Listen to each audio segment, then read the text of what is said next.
Et le bonheur, c'est aussi de redécouvrir des chefs-d'œuvre du cinéma grâce à Jean-Baptiste Urbain. C'est d'ailleurs l'une des questions, le bonheur, soulevée par Playtime, le film culte de Jacques Tati. Regardez.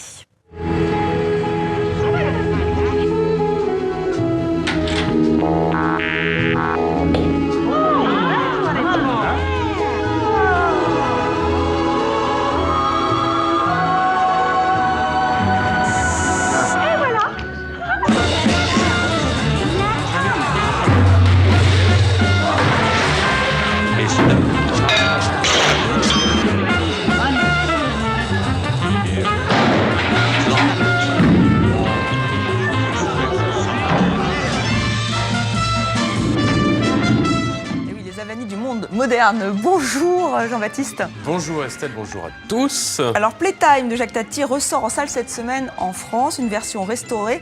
Alors j'ai dit film culte, mais c'est pas le plus connu quand même de Jacques Tati. Ben non, il y a un peu une trilogie, on pourrait dire. Jour de fête, Mon oncle, Les vacances de Monsieur Hulot. Playtime, c'est un film plus tardif, 1967. C'est un film que Jacques Tati va mettre 3 ans à tourner et qui va le mettre sur la paille, complètement ruiné, de même que ses producteurs. Il faut dire que c'est pas un grand succès public à sa sortie. Et puis, vous le voyez, sur ces images, il a eu l'audace ou la folie de construire une ville entière, une Tativille, on pourrait dire, dans les studios de Joinville-le-Pont, studio fameux en région parisienne.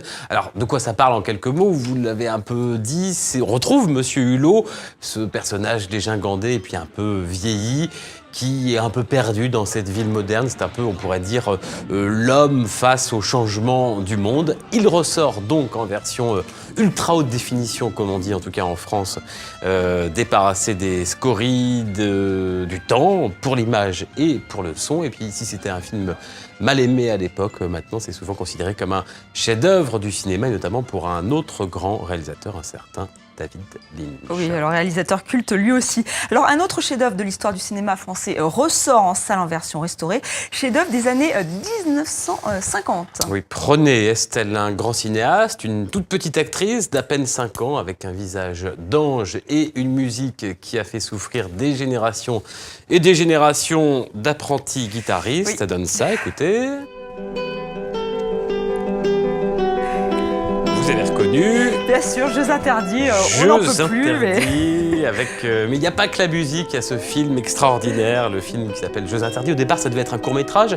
Et puis tiens, c'est Jacques Tati, justement, qui a conseillé au cinéaste René Clément d'en faire un long-métrage, film qui raconte la rencontre entre cette petite fille qui vient de perdre ses parents dans un bombardement pendant la Seconde Guerre mondiale, rencontre avec un petit garçon. Elle s'appelle Paulette, lui s'appelle Michel. Il est très attendri et un peu amoureux de Paulette. Il va l'inviter à rejoindre sa famille de paysans. Elle vient de la route. Son père a été tué et puis sa mère. Bah, qu'est-ce que j'y fasse? On pourrait peut-être la garder. T'es pas fou? Avec ton frère qui est blessé? Bah, tant pis. Elle va aller chez les Gouards. Chez les Gouards? T'as pas honte pour qu'ils demandent encore une autre médaille?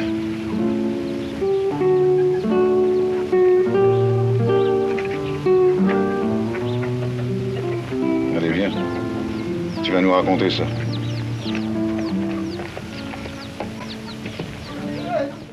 Et oui, comment résister à cette petite fille? Cette petite fille, c'est Brigitte Fossé. Dont le regard n'a pas changé un demi-siècle, voire 60 ans après. Brigitte Fossé, c'est son tout premier rôle. Après, elle va jouer avec de grands cinéastes, Claude Lelouch, Pinotto. Vous savez, c'est la maman de Sophie Marceau dans La Boum. Elle a fait également beaucoup de séries télé diffusées sur TV5 Monde, par exemple Le Château des Oliviers. Et puis elle fait beaucoup de théâtre encore aujourd'hui.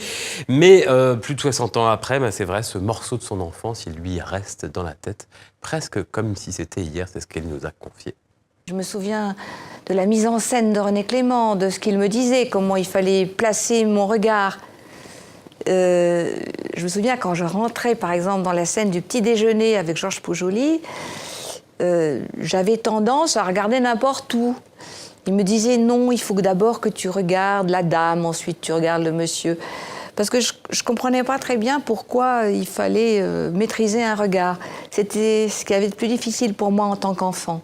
Je connais le film par cœur, mais je ne veux pas le revoir parce que j'ai l'impression de pénétrer hors du temps, de retourner dans mon enfance, Mais en même temps, cette petite fille, c'est pas moi. J'ai envie de la prendre dans mes bras et j'ai envie de la consoler.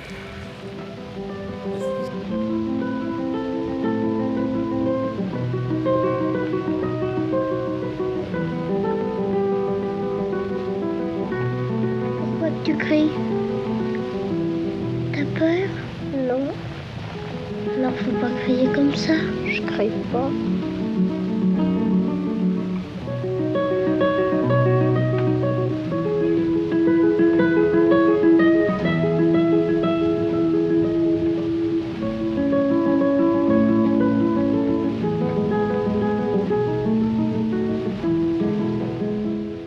Oui, c'est très touchant, hein, Ne pleurez cet pas, extrait. Oui, Estelle. j'en verserai ma petite larme. Alors, le film ressort en salle cette semaine. Film qui, contrairement à Playtime, dont on vient de parler, est devenu rapidement culte. Oui, dès le début, il sort en 1952, 5 millions d'entrées en France, et ça ne marche pas qu'en France. Il va remporter le Lion d'Or à Venise, l'Oscar du meilleur film étranger à Hollywood. La petite Brigitte Fossey va même être présentée à la reine d'Angleterre, Elisabeth II. Un classique, comme on dit, qui n'a pas pris une ride parce qu'il parle de choses intemporelles. Et ça, Brigitte Fossey, qui voit des générations se succéder et découvrir le film, elle le ressent à chaque fois. C'est ce qu'elle nous a raconté également. C'est un grand film sur la guerre. Il est d'actualité, malheureusement. C'est-à-dire qu'il montre comment les enfants qui sont pris dans la guerre jouent à la guerre. Et d'autre part, il montre comment la vie est plus forte que tout et l'amour est plus fort que tout.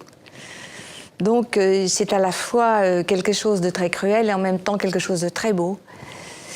Et je trouve ça très important que les enfants voient ce film avec leurs mains dans la main de leurs parents, ou dans la main de leur frère aîné, ou dans la main de quelqu'un de plus âgé qui peut leur expliquer ce qui se passe.